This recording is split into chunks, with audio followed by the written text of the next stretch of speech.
एक महान इंसान जिसने केवल एजुकेशन के दम पर समाज में सबसे नीचे वर्ग को आज दुनिया में सबके बराबर लाकर खड़ा कर दिया। मैं बात कर रहा हूँ एक powerful leader, the symbol of knowledge, number 1 scholar in the world, economist, politician, Bharat Ratna doctor Bhimrao Ambedkar के बारे में। दोस्तों, इनका पूरा नाम था डॉक्टर भीमराव रामजी अंबेडकर। इनका जन्म 14 अप्रैल 1891 में मध्य प्रदेश के मऊ नामक जिले में हुआ, जिसको आज के समय में अंबेडकर नगर के नाम से भी जाना जाता है। बचपन से ही इन्हें बहुत सारी तकलीफें उठानी पड़ी। वर्ग व्यवस्था के चलते और समाज में महार जाति होने की वजह से इनको सार्वजनिक स्थानों या फिर स्कूलों में पढ़ने की अनुमति बिल्कुल भी नहीं, लेकिन इनके पिताजी ने जैसे तैसे करके इनका एडमिशन एक स्कूल में करवा दिया। लेकिन जातिवाद का सिलसिला हर जगह पर फैला हुआ। इनको स्कूलों में क्लास में बैठकर पढ़ने की अनुमति नहीं थी, इसलिए यह बाहर ही बैठकर पढ़ते, क्योंकि इनके गुरुजी इनसे कहते थे कि अगर तुम क्लास में आकर पढ़ोगे तो यह क्लास गंदा हो जाएगा और हम सभी लोग अपवित्र हो जाएंगे। इस वजह से इनको बाहर ही बैठना पड़ता था। इनके जीवन की एक ऐसी घटना है जो कि आपको सोचने पर मजबूर कर देगी। एक बार टीचर ने इन्हें ब्लैक बोर्ड पर आकर एक क्वेश्चन को सॉल्व करने के लिए कहा, और जब वह ब्लैक बोर्ड की तरफ आने लगे तो स्कूल में पढ़ रहे जो बच्चे थे वह दौड़ कर गए और उन्होंने अपने बैग्स और टिफिन को साइड में कर लिया और वह कहने लगे कि तू एक महार जात का लड़का है, तेरी परछाई से हमारा खाना गंदा हो जाएगा, से हम अपना खाना नहीं खा पाएंगे। और उन्होंने साथ में अपने गुरुजी से यह भी कहा कि जब यह ब्लैक बोर्ड पर सवाल को हल कर लेता है तब आप इस ब्लैक बोर्ड को साफ करवा दीजिएगा, वरना हम लोग इस ब्लैक बोर्ड पर सवाल हल करने नहीं जाएंगे। दोस्तों, उस समय छुआछूत और भेदभाव इतना ज्यादा था कि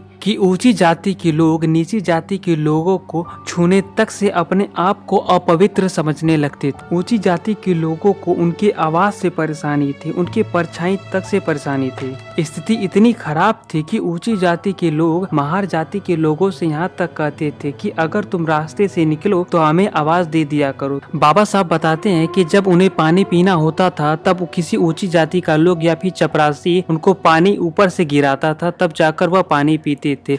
यदि अगर ऐसा कोई करने वाला नहीं होता था तो उन्हें प्यासा ही रहना पड़ता था। उन्हें सार्वजनिक घड़े को छूने तक की भी इजाजत नहीं थी। एक छोटा सा लड़का जिसे यह नहीं पता था कि समाज क्या होता है, जाति क्या होती है, उससे हर रोज इतनी सारी परेशानियों का सामना करना पड़ता था। जरा आप सोच कर देखिए कि कैसा फील होता होगा। एक बार तो वह बताते हैं कि जब वह बाल कटवाने के लिए नाई की दुकान पर गए, जब नाई को पता चला कि यह महार जाति का है, तब वह नाई बाल काटने से उनको साफ साफ मना कर दिया और कहने लगा कि तेरे बाल काटना मेरी शान के खिलाफ है, इसलिए उनके बाल उनकी बहन नहीं काटती। उस समय की हालत इतनी ज्यादा खराब थी कि दलित वर्ग के लोगों को पीछे झाड़ू बांधकर और उनके गले में मटकी लटकाकर चलना पड़ता था। मटकी इसलिए लटकाई जाती थी कि अगर उनके मुंह से गलती से भी थूक निकले तो वह रास्ते पर न गिर जाए और रास्ता अपवित्र न हो जाए। और उनके पीछे झाड़ू इसलिए बांधा जाता था कि जहाँ से भी वह लोग निकलते थे रास्ता वह गंदा ना हो जाए। इतनी सारी परेशानियां होने के बावजूद भी बाबा साहब ने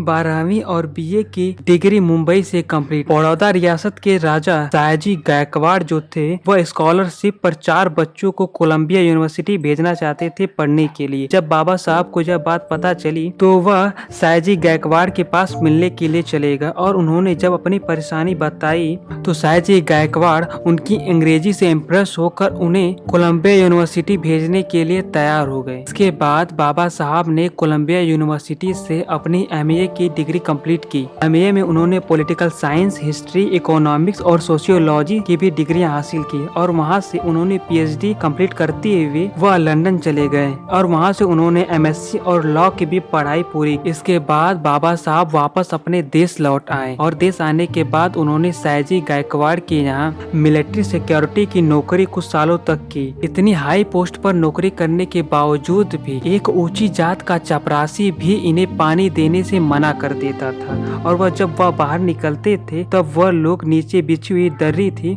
उसे लोग हटा दिया करते। इतना कुछ करने के बावजूद भी बाबा साहब को इतना ज्यादा अपमान सहना पड़ता। इन्होंने 4 पुस्तकें लिखी थी, जिसमें से उनकी एक पुस्तक द प्रॉब्लम ऑफ रूपी पर भारतीय रिजर्व बैंक यानी कि आरबीआई की नींव पड़ी। बाबा साहब की जिंदगी में सिर्फ सोसाइटी की ही प्रॉब्लम्स प्रॉब्लम्स नहीं बल्कि उनकी निजी जिंदगी में भी बहुत ज्यादा प्रॉब्लम थी। उनकी पत्नी की मृत्यु बीमारी के कारण बहुत ही दुर्भाग्यवश हो गई। उनके 5 पुत्र थे और एक के बाद एक उनके 4 पुत्रों की मृत्यु भी हो गई। बाबा साहब इतनी सारी परेशानियों में होने के बावजूद भी उन्होंने कभी अपनी हिम्मत नहीं खोई और लगातार अपने लोगों के लिए इस समाज से संघर्ष करते रहे। पहले के समय में नीची जाति के लोगों को सार्वजनिक तालाब में से पानी पीने का अधिकार नहीं दिया जाता था, लेकिन बाबा साहब ने 1927 में सत्याग्रह आंदोलन किया, जिसके फलस्वरूप उन्होंने दलितों को पानी पीने के लिए समान अधिकार दिलवाया। कि स्वतंत्रता के बाद जब कैबिनेट मंत्री की लिस्ट बन रही थी उसमें बाबा साहब का नाम नहीं था, लेकिन